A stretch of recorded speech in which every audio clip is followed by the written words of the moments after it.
بھارتی مشرقی پنجاب کا ایک قصبہ تھا جو اب ایک بڑا شہر بن چکا ہے۔ حسب معمول میں اس قصبے کا نام نہیں لکھتا کیونکہ یہ لوگ پاکستان میں ہجرت کر کے آئے تھے اور اب ایک معزز خاندان کی طرح آباد ہیں۔ میں اس قصبے کے تھانے کا SHO تھا۔ ارد گرد کا کچھ دیہاتی علاقہ بھی اس تھانے کے تحت آتا تھا۔ ایک روز دن کے 2-2:30 بجے ایک ہندو تاجر تھانے آیا اور رپورٹ دی کہ اس کے گھر ڈکیتی ہو گئی ہے۔ پہلے تو میں یہ دیکھ کر حیران ہوا کہ ڈکیتیاں رات کے وقت ہوا کرتی ہیں اور رپورٹ روز صبح تھانے آیا کرتی ہے، لیکن یہ ہندو 2-2:30 بجے کے قریب دن کو آیا تھا اور اس نے کہا کہ اس کے گھر ڈکیتی ہوئی ہے۔ اس سے میں یہی سمجھا کہ ڈکیتی دن دہاڑے ہوئی ہے۔ میں نے اس سے پوچھا کہ ڈکیتی کی واردات کس وقت اور کیسے ہوئی، تو اس کے جواب نے میری حیرت ختم کر دی۔ اس نے کہا کہ وہ اپنی پوری فیملی کے ساتھ 6-7 دنوں کے لیے امرتسر گیا ہوا تھا اور مکان بند تھا۔ واپس آ کر دیکھا باہر تالا لگا ہوا تھا، یعنی ٹوٹا ہوا یا کسی بھی طرح کا کھلا ہوا نہیں تھا۔ اندر ایک بڑے کمرے کا تالا ٹوٹا ہوا تھا۔ سب سے پہلے تجوری دیکھی، اس کا تالا کسی مضبوط تار یا کسی اوزار سے کھولا گیا تھا۔ تجوری کھول کر دیکھا، اس میں کم و بیش 15,000 روپے کے مالیت کے زیورات تھے، وہ چوری ہو گئے تھے، اور 10,000 روپے سے کچھ زیادہ رقم بھی تھی، وہ بھی گئی۔ میں ہر کہانی میں اپنی یہ بات بتایا کرتا ہوں اور آج بھی بتاتا ہوں کہ یہ 10,000 15,000 روپیہ آج کا نہ سمجھیں۔ آج کے حساب سے اس وقت کی یہ تھوڑی سی رقم 10 لاکھ یا 15 لاکھ تک بنتی تھی۔ مجھے یاد ہے کہ اس وقت سونا 24 یا 25 روپے تولا تھا۔ اس ہندو لالے نے یہ بھی بات بتائی کہ یہ زیورات اس کے اپنے نہیں تھے بلکہ ان لوگوں کے گروی رکھے ہوئے تھے جنہوں نے اس پر سود کا قرضہ دے رکھا تھا۔ اس نے دوسری بات یہ بتائی کہ اچھا ہوا تجوری سے ہی مال گیا۔ ایک صندوق میں اس کی بیٹی کا زیور تھا اور بیٹی کا زیور بھی اور ہونے والی بہو کا بھی۔ اس کے علاوہ کچھ رقم بھی صندوق میں رکھی تھی۔ اس نے بتایا کہ یہ سارا مال بچ گیا ہے۔ اس سے ظاہر یہی ہوتا ہے کہ چور کو معلوم نہیں تھا کہ اس گھر میں کچھ اور مال بھی ہے، یا پھر اس کے پاس اتنا وقت ہی نہیں تھا کہ وہ صندوقوں کے تالے توڑتا اور تلاشی کو لیتا۔ اس ہندو نے بتایا کہ اس نے دانستہ رقم اور زیورات الگ الگ رکھے ہوئے تھے۔ اگر یہ سارا مال تجوری میں ہوتا تو سارا ہی غائب ہو جاتا۔ یہ ہندو آڑت کے علاوہ ساہوکار بھی ہوا کرتا تھا، یعنی زیور یا پھر زمین یا مکان گروی رکھ کر سود پر قرضہ دیتا تھا۔ یہ فیملی امرتسر سے کچھ دیر پہلے ہی واپس اپنے گھر پہنچی تھی۔ باہر کا تالا تو ٹھیک سے بند تھا، مگر اندر گئے تو انہیں تباہی نظر آئی جو میں نے بیان کی ہے۔ میں نے اس سے پہلی بات یہ پوچھی کہ اس کا کوئی نوکر ہوگا یا پھر نوکرانی ہوگی، انہیں معلوم ہوگا کہ مال کہاں ہے اور گھر والے کب واپس آ رہے ہیں۔ اس ہندو ساہوکار نے بتایا کہ اس کے گھر کوئی بھی نوکر یا نوکرانی نہیں۔ میرا خیال یہی تھا کہ یہ کسی پیشہ ور کی واردات ہے۔ میں صحیح رائے تو موقع پر جا کر اور سب کچھ دیکھ کر ہی قائم کر سکتا تھا۔ میں اس قسم کے کیس اپنے جونیئر سب انسپکٹر یا پھر SI کو دے دیا کرتا تھا، لیکن ان دنوں اس کے پاس زیر تفتیش وارداتیں کچھ زیادہ ہی ہو گئی تھیں۔ میں نے یہ کیس اپنے پاس ہی رہنے دیا۔ ایک وجہ یہ بھی تھی کہ یہ کیس اپنے پاس رکھا وہ یہ کہ یہ ایک ہندو تاجر کے گھر کی واردات تھی اور میں مسلمان تھا۔ ہندو مسلمانوں کو نقصان پہنچانے کے بہانے ڈھونڈتے ہی رہتے تھے۔ میں کوتاہی کا ملزم کہلانے سے ڈرتا تھا۔ میں اسی وقت مطلوبہ کاغذی کارروائی مکمل کر کے ہندو کے ساتھ اس کے گھر چلا گیا۔ اس نے کہا تھا کہ باہر کا تالا بند تھا۔ اس کا مطلب یہ تھا کہ ملزم چھت کی طرف سے آئے یا پھر انہوں نے کوئی اور راستہ اختیار کیا تھا۔ یہ تو معلوم ہی نہیں تھا کہ یہ واردات گزشتہ 5-6 دنوں میں یعنی اس فیملی کی غیر حاضری کے دوران کب اور کس وقت ہوئی۔ مکان کی سامنے والی دیوار اتنی اونچی تھی کہ اس پر چڑھنا اور اندر کا اترنا ناممکن تھا۔ مجھے خیال یہ بھی آیا کہ ہو سکتا ہے کہ یہ تالا کسی اور چابی سے کھولا گیا ہو، واردات کے بعد یا پھر لگا کر بند کر دیا گیا ہو۔ یہ زمانے کا بالکل ہی عام قسم کا تالا تھا جس کی شکل ہتھکڑی کے تالے جیسی تھی۔ میں اندر چلا گیا۔ ڈیوری تھی اور آگے صحن تھا۔ صحن میں سیڑھیوں کا دروازہ بھی تھا، زنجیر چڑھی ہوئی اور تالا بند تھا۔ میں نے صحن میں کھڑے ہو کر مکان کو ہر طرف سے دیکھا۔ مکان کی اونچائی اتنی تھی کہ بغیر سیڑھی کے چڑھنا اور اترنا ممکن ہی نہیں تھا، اور مجھے کوئی سیڑھی بھی نظر نہ آئی۔ مکان کے مالک سے پوچھا تو اس نے بتایا کہ اس کے گھر میں سیڑھی ہے ہی نہیں۔ یہ میں نے اس لیے پوچھا تھا کہ ملزم چھت کی طرف سے آئے ہوں گے۔ میں نے باہر والا تالا اس احتیاط کے ساتھ اپنے قبضے میں لے لیا کہ اس پر انگلیوں کے نشان ہوں گے۔ تھانوں میں کسی بھی جگہ سے اور کسی بھی چیز سے انگلیوں کے نشان اپنے پاس محفوظ کرنے کا سامان موجود رہتا تھا۔ میں اس سامان کا باکس ساتھ لے گیا تھا۔ ہیڈ کانسٹیبل سے کہا کہ وہ اس تالے سے انگلیوں کے نشان اپنے خاص کاغذ پر منتقل کرے۔ ڈکیتی اور چوری کی وارداتوں میں انگلیوں کے نشانات بہت مدد دیتے تھے۔ پھر میں نے بڑے کمرے کا ٹوٹا ہوا تالا انگلیوں کے نشانات منتقل کرنے کے لیے ہیڈ کانسٹیبل کے حوالے کر دیا۔ یہ تالا توڑا گیا تھا۔ میں اندر گیا۔ اس بڑے کمرے کے ساتھ والے چھوٹے کمرے کی دیوار میں تجوری لگی ہوئی تھی۔ مطلب ہے کہ تجوری کا دروازہ باہر تھا اور باقی ساری ہی تجوری دیوار میں فٹ کی ہوئی تھی۔ یہ ایک بڑے ہی چھوٹے سائز کی تجوری تھی۔ ان تجوریوں کے تالے کھولنا کوئی آسان کام نہیں تھا اور یہ کوئی پیشہ ور ہی کھول سکتا تھا۔ لیکن اس ہندو نے بتایا کہ اس تجوری کا تالا کچھ خراب ہو گیا تھا اور اسے وہ بدلوانا چاہتا تھا، لیکن اس نے سستی کر دی۔ اس نے خود ہی بتایا کہ یہ تالا تار سے یا پھر کسی دوسری چابی سے ذرا سی کوشش سے کھل جاتا ہے۔ میں نے ہیڈ کانسٹیبل سے کہا کہ وہ اس تجوری کے ہینڈل سے اور دیگر جگہوں سے انگلیوں کے نشانات لے لیں۔ مجھے یقین کی حد تک شبہ ہوا کہ اس واردات میں گھر بھیدی بھی شامل ہے۔ اسی کے ذریعے ملزموں کو علم ہوا تھا کہ باہر کا تالا اور تجوری کا بھی تالا دوسری چابیوں سے کھل جاتے ہیں۔ اس کے ساتھ ہی یہ بھی خیال ہے کہ گھر بھیدی اگر کوئی تھا تو اسے یہ نہیں معلوم تھا کہ ایک ہی صندوق میں مال بھی پڑا ہوا ہے اور وہ مال تجوری کے مال کی قیمت سے بھی زیادہ ہے۔ میں نے جو کچھ دیکھنا تھا وہ دیکھ لیا۔ اپنی تفتیشی کہانیوں میں پہلے بھی تحریر کر چکا ہوں کہ چوری اور ڈکیتی کی واردات کی تفتیش انتہائی مشکل ہوتی ہے، کیونکہ اس کا کوئی سراغ یا اشارہ نہیں ملتا۔ موقع واردات سے مجھے زیادہ سے زیادہ یہ اشارہ مل سکتا تھا کہ انگلیوں کے نشانات مل جاتے، یہ بھی اگر کسی پیشہ ور کے نہ ہوتے تو تفتیش میں محض بیکار ہو جاتے، کیونکہ سزا یافتہ اور پیشہ ور ڈاکو وغیرہ کے انگلیوں کے نشانات فنگر پرنٹس میں ریکارڈ میں موجود رہتے تھے۔ بہرحال میں سیڑھیاں چڑھ کر چھت پر گیا۔ اوپر بھی 2 کمرے تھے، لیکن دونوں میں ہی کوئی نہیں رہتا تھا۔ اس مکان کی چھت والے مکانوں کی چھتوں سے ملی ہوئی تھی۔ ایک فیصل تھی۔ میں نے پوچھا کہ اس طرف پچھواڑے اور کون لوگ رہتے ہیں؟ مجھے بتایا گیا کہ پچھواڑے میں بھی ایک ہندو رہتا ہے اور اس کے آگے بھی ایک ہندو کا ہی مکان تھا۔ واردات والے مکان کے ایک پہلو میں مسلمان کا گھر تھا اور اس سے آگے بھی ایک مسلمان کا ہی مکان تھا۔ مجھے شک یہ تھا کہ ملزم چھت کے راستے آئے تھے۔ یہ بتانا ممکن نہ تھا کہ وہ کس طرح آئے اور کس طرح چلے گئے۔ مجھے افسوس کے ساتھ کہنا پڑتا ہے کہ مجھے بھی یہی شک تھا کہ یہ واردات مسلمانوں نے یا پھر کسی ایک مسلمان نے کی ہے۔ ہندوؤں میں بہت کم چور اچکے آپ کو دیکھنے کے لیے ملیں گے۔ مجھے اب یہ بھی دیکھنا تھا کہ اس مکان کے پڑوس میں مسلمانوں کا جو گھر ہے وہ کس قسم کے لوگ ہیں۔ اب واردات والے گھر کے افراد کو دیکھنا بھی بہت ضروری تھا۔ ایک تو اس ہندو کی بیوی تھی، پھر ایک بیٹا تھا جس کے متعلق بتایا گیا کہ اس کی شادی ہونے والی ہے۔ وہ باپ کے ساتھ کاروبار کرتا تھا۔ میں نے اسے بڑے ہی غور سے دیکھا اور 1-2 باتیں بھی اس سے پوچھی۔ میں دیکھنا یہ چاہتا تھا کہ یہ آدمی کیسا ہے اور کیا اس میں کوئی زندہ دلی ہے۔ اسے میں اس وجہ سے دیکھ رہا تھا کہ اس نے ایسی وارداتیں دیکھی جن میں گھر کے بیٹے نے اپنے گھر کو لوٹ لیا تھا۔ اس موٹے بھدے جوان میں مجھے کوئی ایسی بات نظر نہ آئی۔ اس کے بعد میں گھر میں سے ایک چھوٹی بیٹی تھی جس کی عمر 23-24 سال بتائی گئی۔ میں اس وقت چونک پڑا جب مجھے یہ بتایا گیا کہ یہ بیٹی تقریباً 1 سال سے بیوہ ہے اور گھر بیٹھی ہوئی ہے۔ یہ تو میرے اور دوسرے انسپکٹر صاحبان کی کہانیوں سے بھی آپ کو معلوم ہو ہی گیا ہوگا کہ ہندوؤں میں یہ ظالمانہ دستور ہے کہ لڑکی اگر شادی کے پہلے ہی روز یا پھر کچھ وقت گزار کر بیوہ ہو جائے تو یہ لوگ اس کی شادی نہیں کرتے۔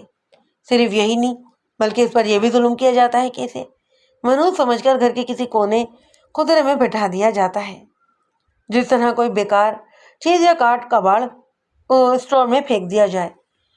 اس کی چوڑیاں بھی توڑ دی جاتی ہیں اور وہ زیور کی کوئی چیز پہن ہی نہیں سکتی، نہ ہی وہ کوئی قیمتی کپڑا پہن سکتی ہے، اور اس کے سر پر ہر وقت ایک میلا سا دوپٹہ رہتا ہے۔ ایسی بیوہ لڑکی اور بڑی عمر کی عورتوں کو ہندوؤں کے مقدس مقامات ہردوار یا پھر بنارس بھیج دیا جاتا ہے۔ وہاں وہ بظاہر تو عبادت میں مصروف رہتی ہیں، لیکن خود ہندو بھی جانتے ہیں کہ وہاں کے پنڈت وغیرہ انہیں حویز کاری کا ذریعہ بنائے رکھتے ہیں۔ ہندوؤں نے آشرم بھی بنائے ہیں جن میں ان عورتوں کو رکھا جاتا ہے، لیکن یہ آشرم عصمت فروشی کے اڈے بنے ہوئے ہیں۔ بعض ہندو بیوہ بیٹیوں کو اپنے گھر میں ہی رکھتے ہیں، لیکن اس طرح جیسے انہیں بالکل ہی دھتکار دیا گیا ہو۔ اس ہندو ساہوکار کی یہ بیٹی نوجوانی میں بیوہ ہو گئی تھی۔ اس نے صرف 8 مہینے ہی ازواجی زندگی دیکھی اور اس کا خاوند مر گیا۔ باپ نے بتایا کہ وہ اس بیٹی کو کسی آشرم یا بنارس کے مندر میں چھوڑ آنا چاہتا تھا، لیکن اس کی بیوی کے دل میں اس بیٹی کا اتنا پیار ہے کہ وہ اس کو اپنے گھر سے نہیں نکالنا چاہتی۔ پر امی اس لڑکی کو اپنے گھر میں نہیں رہنے دوں گا، اس ہندو نے کہا۔ یہ اسی کی نحوست کا نتیجہ ہے کہ اتنا زیادہ مال چوری ہو گیا ہے۔ یہ تمام ہی زیورات ان 3 آدمیوں کے ہیں جنہوں نے قرضے کے عوض میرے پاس گروی رکھے تھے۔ اس نے کہا کہ وہ اس لڑکی کو کسی آشرم میں داخل کروائے گا۔ اس نے یہ بھی بتایا کہ اس کی بیوی نے لڑکی کو کچھ زیادہ ہی آزادی دے رکھی ہے، جس کا نتیجہ یہ ہے کہ لڑکی کھل گئی ہے اور اپنے آپ کو بیوہ سمجھتی ہی نہیں۔ میں نے کہا ہے کہ یہ سن کر کہ اس گھر میں ایک لڑکی بیوہ ہے، میں چونک پڑا۔ میں اس لیے چونکا تھا کہ ممکن ہے کہ اس لڑکی نے کسی مسلمان کے ساتھ دوستی لگا رکھی ہو اور اس کے ساتھ شادی کرنے کے لیے بھاگ جانا چاہتی ہو، اور دونوں نے ہی یہ مال اسی مقصد کے لیے چوری کیا ہو۔ لڑکی نے اپنے دوست کو بتایا ہوگا کہ تجوری میں اتنا مال ہے، اور تجوری کا تالا بھی خراب ہونے کی وجہ سے آسانی سے کھل جاتا ہے، اور وہ امرتسر جا رہے ہیں۔ اس دوران اس کا یہ دوست مال چوری کر لے۔ اس شک کے ساتھ ایک خیال یہ بھی آیا کہ لڑکی نے اگر گھر بھیدی کا کام کیا ہوگا تو اس نے اپنے دوست کو یہ کیوں نہ بتایا کہ فلاں صندوق میں تو اس سے بھی زیادہ مال پڑا ہے۔ پہلے تو خیال یہ آیا کہ اس لڑکی کو اپنے پاس بٹھا لوں اور اس پر ظاہر ہی نہ ہونے دوں کہ مجھے اس پر شک ہے۔ میں یہ دیکھوں کہ لڑکی کیسی ہے، یعنی چالاک اور ہوشیار ہے، یا پھر عام بیواؤں کی طرح مر مٹی ہوئی یا غمگین رہنے والی ہے۔ لیکن میں نے یہ بھی سوچ لیا کہ اسے شک ہو جائے گا کہ اسے مجھ پر شک ہے۔ میرے پاس اور ذرائع موجود تھے جن سے میں اس لڑکی کے متعلق تمام تر معلومات لے سکتا تھا۔ میں نے اس لڑکی کو گھر میں چلتے پھرتے دیکھا تو میری رائے یہ ہوئی کہ لڑکی مردہ دل نہیں۔ میں تھانے چلا گیا۔ ہیڈ کانسٹیبل انگلیوں کے لیے ہوئے نشان خاص کاغذ پر منتقل کرنے لگا۔ مجھے یاد ہے کہ میرا ایک معزز مخبر اسی محلے میں رہتا ہے۔ یہ ان معزز میں شامل تھا جو تھانے میں تھانے دار کو ہر روز ہی سلام کرنے کے لیے آنا اپنا مذہبی فرض سمجھتے تھے۔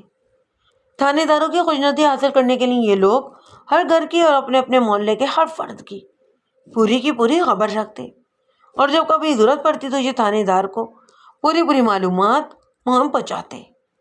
میں نے اسے بلوایا اور وہ یوں تھانے پہنچا جیسے میرے بلاوا پر منتظر بیٹھا ہو۔ وہ دیر عمر آدمی تھا اور ایسا صاحب حیثیت کہ لوگ اسے جھک کر سلام کرتے۔ اسے یہ بتانے کی ضرورت ہی نہیں تھی کہ میں اس سے کیا پوچھنا چاہتا ہوں۔ اشارہ ہی کیا تھا کہ اس نے بولنا شروع کر دیا۔ تفصیلات سنانے کی ضرورت نہیں۔ اس سے جو کچھ پتہ چلا وہ یہ تھا کہ یہ بیوہ لڑکی جس کا نام میری ڈائری میں رادھا لکھا ہوا ہے، اس طرح آزادی سے اور ہنسی خوشی سے رہتی ہے جس طرح کوئی بیوہ لڑکی نہیں رہتی، نہ اسے ہنسنے کھیلنے کی اجازت ہوتی ہے۔ یہ بھی پتہ چلا کہ بڑی ہوشیار اور تیز ترار لڑکی ہے۔ مزید معلومات یہ بھی ملی کہ واردات والے گھر کے پڑوس مسلمانوں کا جو گھر تھا اس گھر کا ایک جوان بیٹا بھی تھا۔ اس لڑکی کے دوستانہ مراسم اس لڑکے کے ساتھ تھے۔ میں اس لڑکے کا نام نسیم لکھوں گا، جو کہ اس کا اصلی نام نہیں، اسے یہ نام میں نے لکھا ہے۔ وہ دراصل 25 سال سے کچھ زیادہ عمر کا جوان آدمی تھا۔ وہ امرتسر میں ڈپٹی کمشنر کے دفتر میں ملازم تھا۔ ہفتے کے روز پچھلے پیر گھر آ جاتا اور اتوار کی شام واپس چلا جاتا۔ یہ کوئی ڈھکی چھپی تو بات نہیں تھی کہ نسیم کے رادھا کے ساتھ تعلقات تھے۔ میرے مخبر نے یہ بھی بتایا کہ نسیم نے اپنے 2-3 دوستوں کو بھی بتا رکھا ہے کہ رادھا کے ساتھ اس کی ناجائز دوستی ہے۔ پتہ چلا کہ نسیم رات کو فصل باندھ کر رادھا کے گھر کی چھت پر آ جاتا، اور رادھا اتنی دلیر تھی کہ ان کی ملاقات اوپر کے کمرے میں ہوتی تھی۔ میں نے اپنے مخبر سے پوچھا کہ نسیم کس ٹائپ کا آدمی ہے۔ مجھے جو جواب ملا وہ یہ تھا کہ نسیم ایک زندہ دل آدمی تھا اور کوئی ایسا بدماش نہیں تھا کہ بدنام ہوتا۔ لوگ اسے معزز گھر کا بیٹا سمجھتے تھے۔ ایک اور بات معلوم ہوئی جس سے مجھے نسیم اور رادہ پر ہی شک ہونے لگا۔ بات یہ تھی کہ 10-12 سال پہلے نسیم کی منگنی اپنے ماموں کی بیٹی کے ساتھ کر دی گئی تھی، لیکن اب نسیم اس لڑکی کو قبول ہی نہیں کر رہا تھا۔ اس نے اپنے والدین کو اپنا یہ فیصلہ سنا کر پریشان کر رکھا تھا کہ یہ منگنی توڑ دی جائے۔ میں نے رادہ کو بڑی اچھی طرح دیکھا تھا۔ وہ کوئی زیادہ خوبصورت لڑکی تو نہیں تھی، ہاں یوں کہہ لیں کہ شکل و صورت کچھ اچھی تھی اور اس کا رنگ بھی ذرا گورا تھا، پر ایسی بات ہی نہیں تھی کہ کوئی دنیا جہاں کو بھول کر بس اسی کا ہو کے رہ جاتا۔ میں نے معزز مخبر سے پوچھا کہ نسیم کی منگیتر شکل و صورت کے لحاظ سے کیسی ہے۔ اس نے بتایا کہ جیسی رادھا ہے ویسی ہی نسیم کی منگیتر ہے۔ یہ منگنی والی بات سن کر مجھے خیال آیا کہ نسیم کو روپے پیسے کے ساتھ دلچسپی ہوگی۔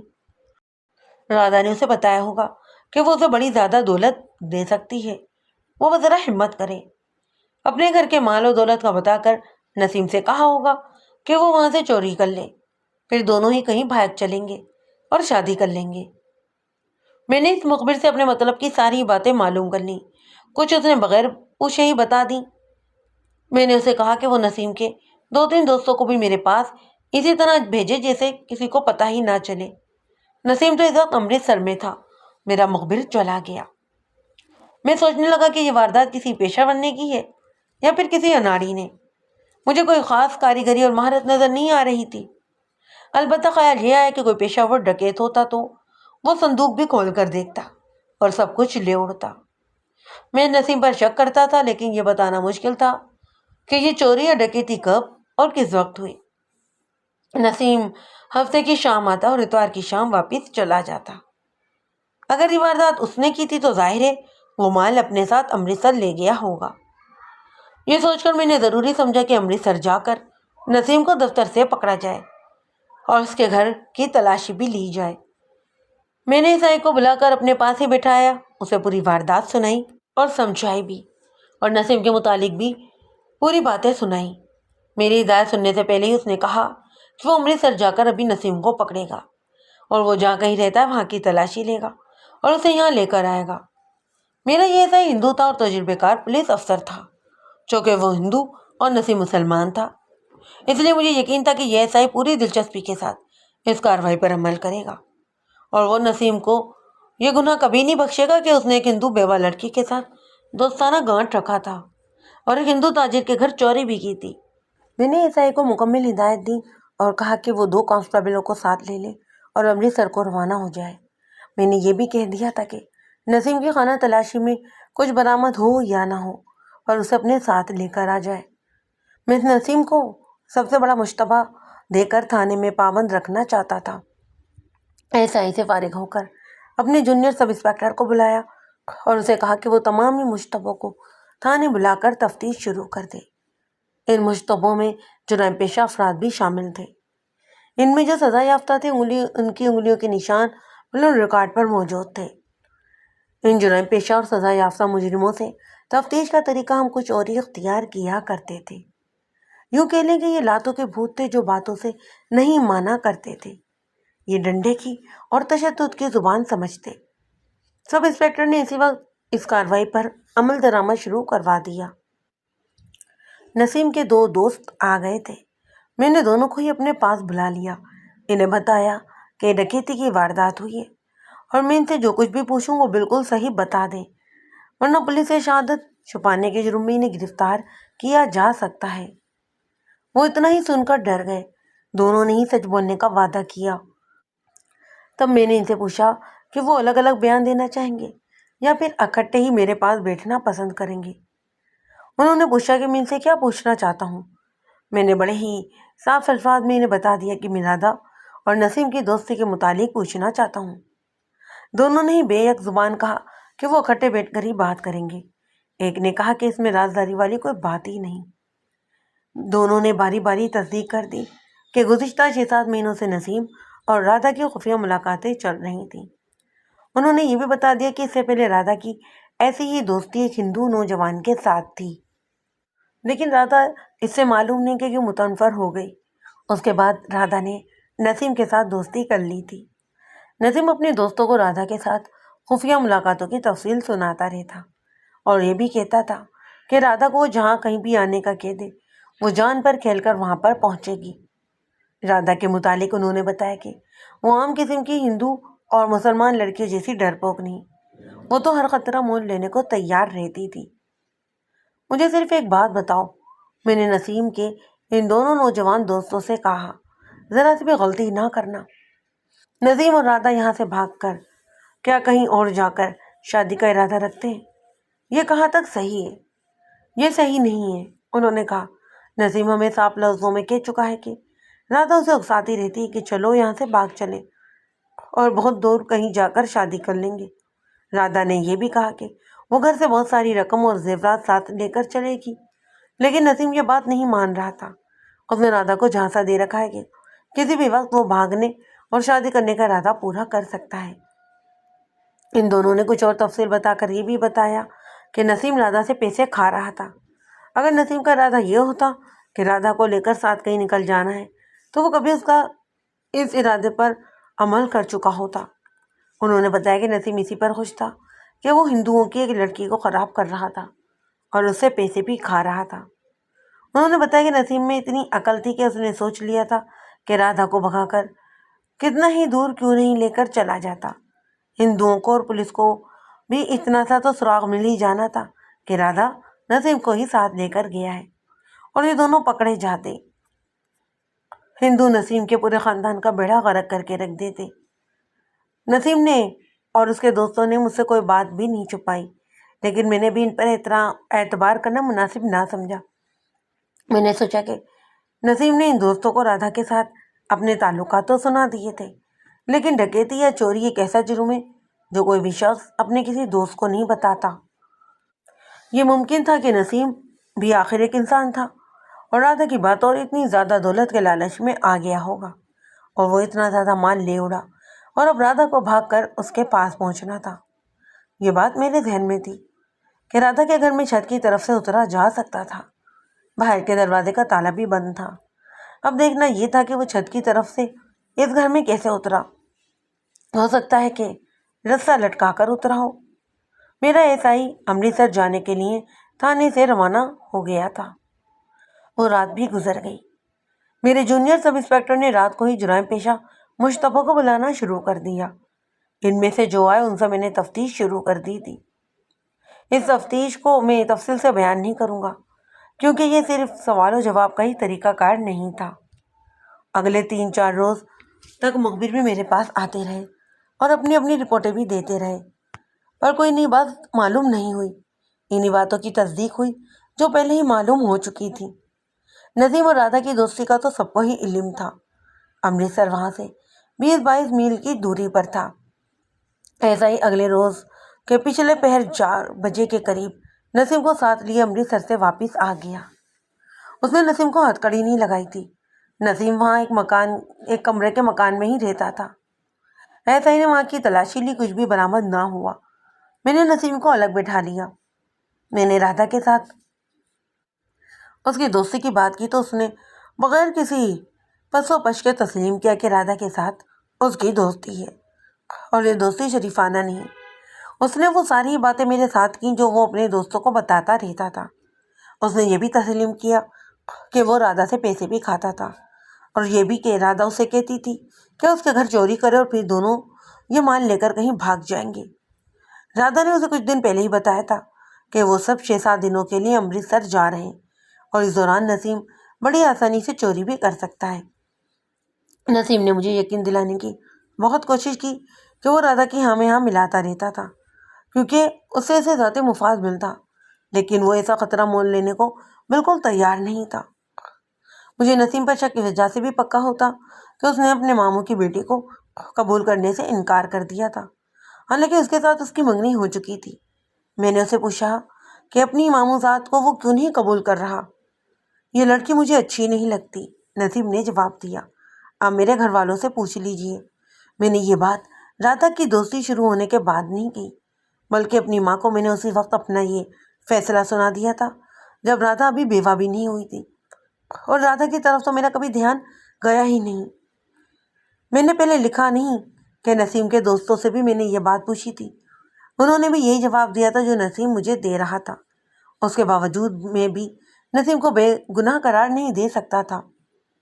میں نے سوچا کہ نسیم کو اگر میں نے شامل تفتیش کر لیا ہے اور اسے پولیس کو حراست میں تھانے لے گیا ہے تو کیوں نہ رادھا کو بھی شامل کر لوں۔ ایک توقع یہ بھی تھی کہ رادھا آخر عورت ہے اور بس چلنے کی گنہگار بھی ہے، اس لیے میں اس کے پاؤں جلدی ہی اکھاڑ لوں گا۔ نسیم کو میں نے بتایا کہ اسے 1-2 دن تھانے میں ہی پابند رہنا پڑے گا۔ اس نے قدرتی طور پر بہت ہی منت سماجت کی۔ میں نے اسے یہ کہہ کر مطمئن کر دیا کہ میں اس کوشش میں ہوں کہ اس واردات سے اس کا نام نکل جائے۔ ایک ہیڈ کانسٹیبل کو بلا کر کہا کہ وہ رادھا کو ساتھ لے کر آئے۔ تقریباً آدھے گھنٹے بعد رادھا آ گئی۔ اس کا باپ بھی ساتھ ہی تھا۔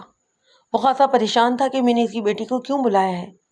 نسیم کو میں نے کانسٹیبلوں کی بارک میں بھیج دیا تھا اور ایک کانسٹیبل کی اس پر ڈیوٹی لگا کر کہا تھا کہ نسیم باہر نہ نکلے۔ میرا مطلب یہ تھا کہ رادھا اور اس کا باپ اسے نہ دیکھ سکے۔ میں نے پہلے رادھا کے باپ کو اپنے پاس بٹھا کر بہت تسلیاں دیں کہ وہ بیٹی کے متعلق ذہن میں کوئی بھی پریشانی نہ رکھے، لیکن وہ جاننا چاہتا تھا کہ رادھا کا اس واردات کے ساتھ کیا تعلق ہو سکتا ہے۔ میں نے اسے کہا کہ یہ پولیس کا طریقہ کار ہے جو ضروری نہیں کہ ہر کسی کو ہی بتایا جائے، لیکن مہاراج، رادھا کے باپ نے کہا، اس میں میری بے عزتی ہے۔ لوگ پوچھیں گے کہ میری بیٹی کو تھانے کیوں بلایا گیا ہے۔ مجھے اپنی عزت زیادہ پیاری ہے لالا جی۔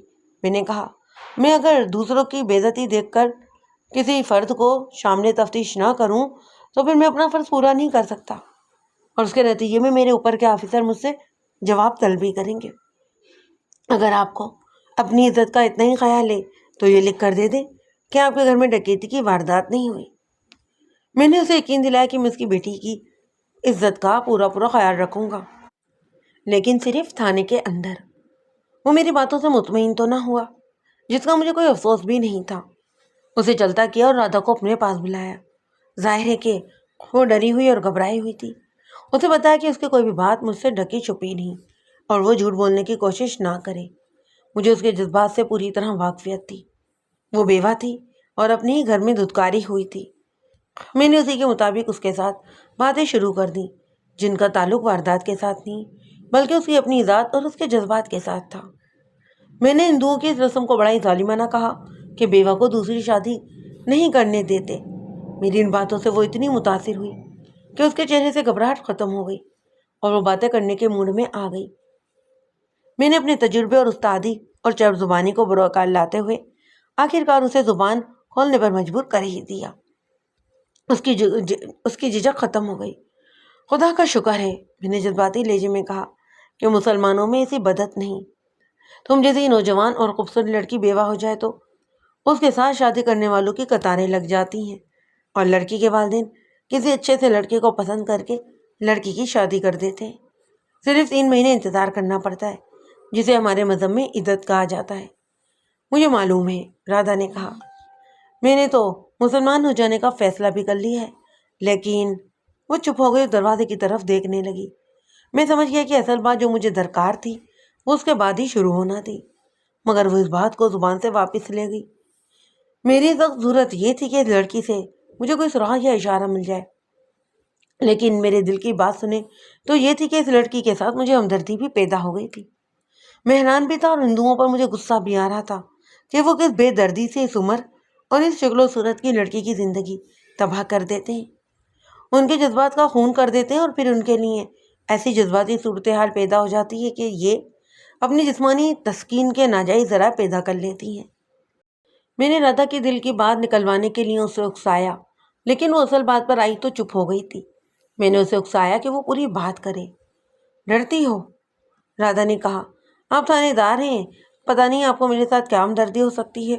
میرے پتا کو پتہ چل جائے گا اور مجھے مارے پیٹے گا، اور پھر بنارس یا کسی آشرم میں چھوڑ کر آ جائے گا۔ وہ اسی بات کہہ بھی چکا ہے۔ اس نے یہ بھی کہا ہے کہ یہ چوری میری نوست کی وجہ سے ہوئی ہے۔ میں نے اسے اپنی زبان کا جادو چلا کر شیشے میں اتارنا شروع کر دیا۔ میں اسے یقین دلا رہا تھا کہ میرے دل میں اس کی ہمدردی اور وہ میرے ساتھ جو بھی بات کرے گی وہ اس کمرے سے باہر نہیں جائے گی، اور میں اس کی ہر بات کو ہی راز میں رکھوں گا۔ میری یہ بات مان لو رادھا، میں نے آخر میں کہا، تمہارے ساتھ بات کرتے ہوئے میں اپنے آپ کو تھانے دار نہیں سمجھ رہا۔ دل کی ہر بات میرے ساتھ کرو، ہو سکتا ہے کہ میں تمہاری بہتری کی کوئی صورت پیدا کر دوں۔ مجھے وہ وقت آج بھی بڑی اچھی طرح یاد ہے، بلکہ یوں کہہ لیں کہ مجھے آج بھی وہ اپنے سامنے بیٹھی ہوئی نظر آ رہی ہے۔ اس نے سر جھکا لیا۔ میں نے سوچا کہ اس پر آخری ضرب لگا ہی دوں تو پھر یہ دل کی بات اگل دے گی۔ سنو رادھا، میں نے کہا، میں جانتا ہوں کہ اپنے پڑوسی نسیم کے ساتھ تمہاری ناجائز دوستی ہے اور اس کے ساتھ تمہاری ملاقاتیں تمہارے گھر کے اوپر والے کمرے میں ہوتی ہیں۔ نسیم سے پہلے تمہاری ایسی ہی دوستی ایک اور آدمی کے بھی ساتھ تھی۔ کہو تو نام بتاؤں اس کا؟ رادھا نے چونک کر سر اٹھایا اور میری طرف دیکھا۔ اس کے چہرے پر حیرت اور میرے ہونٹوں پر مسکراہٹ تھی۔ اس بیچاری کو تو معلوم ہی نہیں تھا کہ اس قسم کی باتیں، جنہیں لوگ راز کی باتیں یا ڈھکی چھپی باتیں سمجھتے ہیں، معلوم کر لینا پولیس کے لیے کوئی مشکل کام نہیں۔ چار دیوارے کے اندر کی باتیں بڑی آسانی سے تھانے کے اندر پہنچ جایا کرتی ہیں۔ تمہارا یہ راز میرے سینے میں دفن رہے گا، میں نے پیار اور بے تکلفی بھرے لہجے میں کہا۔ ڈرو اور گھبراؤ نہیں، میں کہہ رہا ہوں کہ مجھ سے ہمدردی اور بہتری کی توقع رکھو۔ میں جانتا ہوں تم نے نسیم کے ساتھ گھر سے بھاگ جانے کا پکا پروگرام بنا رکھا ہے۔ اگر یہ چوری نسیم نے تمہارے کہنے پر کی ہے تو مجھے صاف صاف بتا دو، تاکہ میں تفتیش کو کسی اور طرف لے جاؤں اور نسیم کو بے گناہ قرار دے دوں۔ اس نے کہا کہ نسیم تو امرتسر رہتا ہے۔ میں نے اس کی تائید میں کہا کہ ہاں، میں جانتا ہوں وہ امرتسر میں نوکری کر رہا ہے۔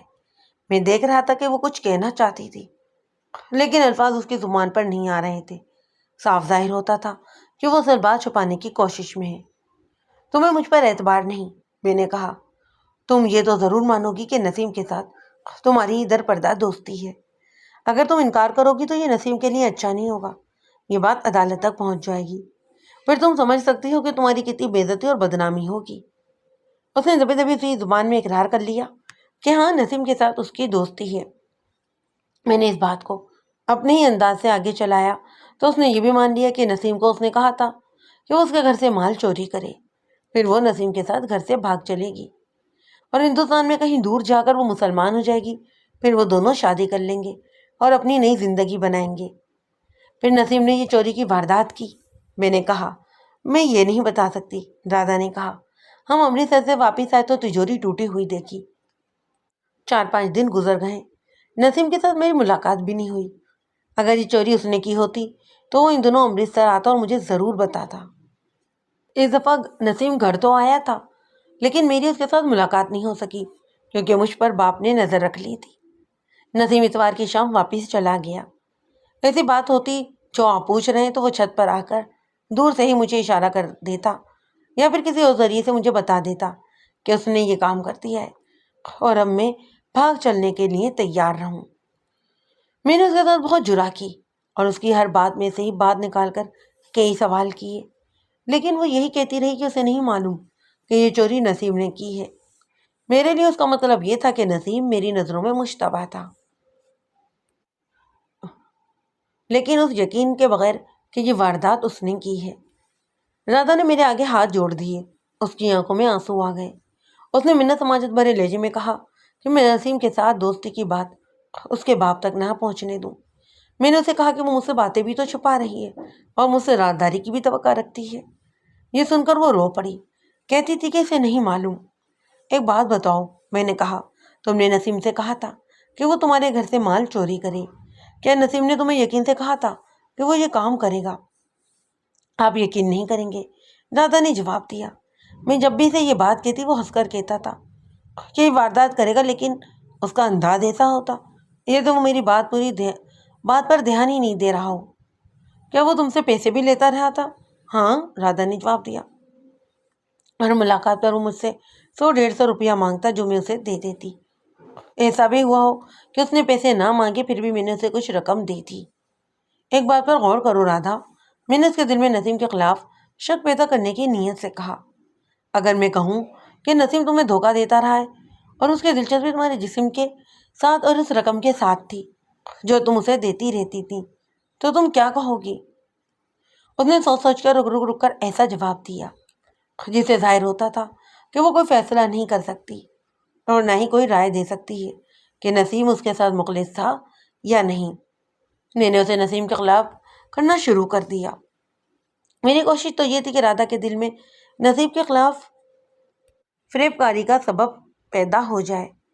میں اس کی زبان سے یہ کہلوانا چاہتا تھا کہ یہ واردات نسیم نے کی ہے۔ یہ بھی تو سوچو رادھا، میں نے کہا، ہو سکتا ہے کہ یہ چوری نسیم نے کی ہو اور وہ تمہیں نہیں بتانا چاہتا ہو۔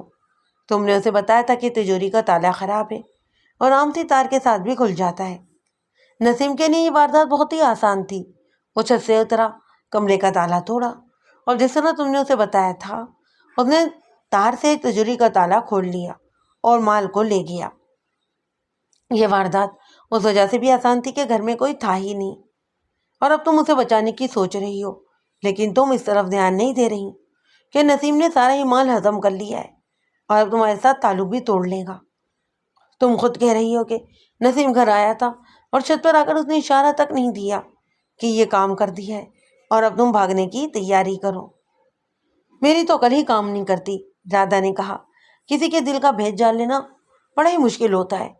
یہ تو میں بھی جانتی ہوں کہ نسیم مجھ سے پیسے کھاتا رہا ہے اور مجھے یہی لالچ دیتا رہا ہے کہ وہ مجھے ساتھ لے جائے گا اور میرے ساتھ شادی بھی کر لے گا۔ اسی طرح کی کچھ اور باتیں کر کے میں نے رادھا کے دل میں نسیم کے خلاف شک پیدا کر دیا، لیکن رادھا یہ بتانے کی پوزیشن میں ہی نہیں تھی کہ یہ چوری نسیم نے کی ہے۔ مجھے کچھ یقین ہو چلا تھا کہ رادھا جھوٹ نہیں بول رہی۔ میں نے دیکھ لیا تھا کہ یہ لڑکی کوئی سیدھی سادھی لڑکی نہیں، اس میں چالاکی اور ہوشیاری تھی اور وہ ہر بات پورے ہی اعتماد کے ساتھ کرتی، لیکن ایک تھانے دار کو وہ گمراہ نہیں کر سکتی تھی۔ اس نے تو اپنے آپ کو پوری طرح میرے حوالے کر دیا تھا۔ میرے بولنے کے انداز میں دھمکی یا پولیس والا روب اور دبدبا نہیں تھا، بلکہ میرا ہمدردانہ اور پیار والا لہجہ تھا۔ آخر میں آ کر جب وہ بہت ہی پریشان ہو گئی تو اس نے واضح طور پر مجھے ایسے اشارے دی جیسے وہ اپنا آپ مجھے پیش کر رہی ہو اور اس کے عوض یہ چاہتی ہو کہ میں اس کے سارے ہی بیان پر پردے ڈالے رکھوں۔ اس نے یہ بھی بتا دیا کہ وہ کس بات سے ڈر رہی ہے۔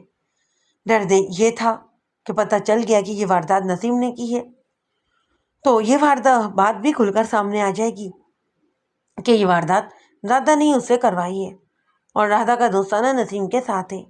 رادھا نے اپنا یہ ڈر صاف طور پر مجھے بتا دیا۔ میں نے بڑی نیک نیتی سے اسے مطمئن کیا کہ وہ مجھ سے کسی دھوکے کی توقع نہ رکھے۔ اتنا زیادہ وقت گزر گیا تھا، رادھا کے چہرے کا رنگ اچھا خاصا تھا جو پیلا پڑ گیا تھا، اور اب تو وہ بولتی بھی تھی تو اسے بولنے میں دشواری محسوس ہوتی۔ میں نے اسے جانے کی اجازت دے دی۔ وہ میرے دفتر سے نکلی تو اس کا باپ اندر آیا اور پوچھنے لگا کہ کیا کیا باتیں ہوئی ہیں۔ میں نے گول مول سی باتیں بنا کر اسے چلتا کیا۔ رادھا اور اس کے باپ کے جانے کے بعد میں نے نسیم کو اپنے پاس بلوایا۔ وہ جب میرے سامنے آیا تو اس وقت رادھا اپنے باپ کے ساتھ تھانے کے احاطے کے بڑے گیٹ سے نکل رہی تھی۔ میں نے نسیم سے کہا کہ وہ باہر گیٹ کی طرف دیکھے۔ اتفاق سے عین اسی وقت رادھا نے بھی پیچھے مڑ کر دیکھا تھا۔ جانتے ہو وہ لڑکی کون ہے؟ میں نے نسیم سے پوچھا، اور تم یہ بھی جانتے ہوگے کہ وہ جو آدمی اس لڑکی کے ساتھ جا رہا ہے وہ کون ہے؟ نسیم نے رادھا کے باپ کا نام لے کر کہا کہ ہاں وہ اسے جانتا ہے، لیکن اس لڑکی کو نہیں جانتا۔ اس نے اتنا ہی کہا شاید اس کی بیٹی ہو۔ وہ تمہاری ماں رادھا ہے، میں نے طنز اور غصے کے لہجے میں کہا، اور تم اسے اچھی طرح جانتے ہو، اور اسی کے کہنے پر تم نے اس کے گھر ڈکیتی کی واردات کی اور تجوری خالی کر دی ہے۔ مجھے آج تک یاد ہے کہ نسیم میرے سامنے کھڑا تھا۔ ابھی میں نے اسے بیٹھنے کو بھی نہیں کہا تھا کہ میری بات سن کر اس نے اس طرح بدک کر میری طرف دیکھا جیسے کسی نے اس کے جسم کے ساتھ بجلی کا ننگا تار لگا دیا۔ اس پر تو جیسے سکتا سا طاری ہو گیا۔ تم نے بسم اللہ ہی جھوٹ سے کی ہے، میں نے کہا۔ میرا خیال تھا کہ تم مسلمان ہو اور میں مسلمان ہونے کی حیثیت سے تمہیں بچانے کی کوشش کروں گا، لیکن تم مجھے سوائے بیوقوف بنانے کے کچھ نہیں کر رہے ہو۔ نہیں جناب، میں نے یہ واردات نہیں کی، اس نے ایسے لہجے میں کہا جسے ابھی رو پڑے گا۔ معلوم نہیں آپ کس شہادت کی بنا پر یہ الزام عائد کر رہے ہیں۔ میں تمہیں بولنے کا پورا موقع دوں گا، میں نے کہا، لیکن یہاں جھوٹ نہیں چلے گا۔ بیٹھ جاؤ۔ وہ بیٹھ گیا۔ میں چاہتا تھا کہ وہ بولے، خواہ جھوٹ ہی بولے۔